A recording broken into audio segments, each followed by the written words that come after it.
time for a story. It's time for a story. Come and join us, my friend. Sheeko wanaagsan, sheeko waan, kala imo oo dhegeyso. It's time to sit down, it's time to listen. Boys and girls, it's story time.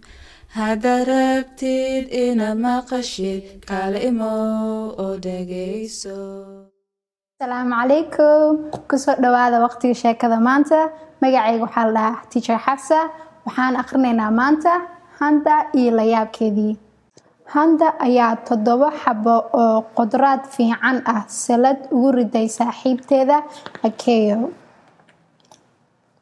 Aad bay ugu farxi doontaa ayay Handi ku fakartay intay u kacday xaggii tuulada Akeyo.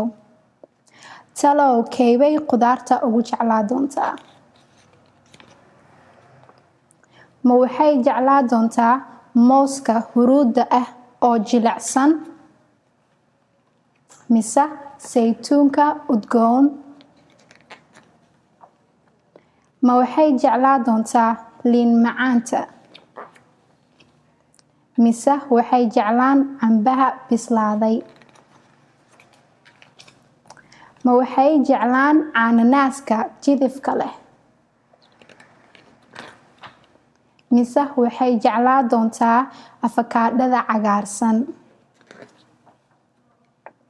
mise passion fruitka dunguriga madow ah? Keybay Akeyo ugu jeclaa doontaa? Hello Akeyo, Handa ayaa tiri, waxaan kuu sidaa wax cajiib ah. Liin macaanta yaryar, Akeyo ayaa tiri, waa taan ugu jeclahay qudaaraadka. Liin macaanta, Handa ayaa tiri, taas ayaaba la yaab leh. Taasna waa dhammaadkii buugga.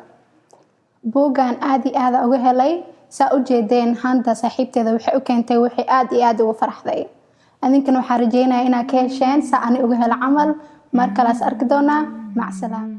Haddaad rabtid inaad maqashid, kala imo oo dhegeyso.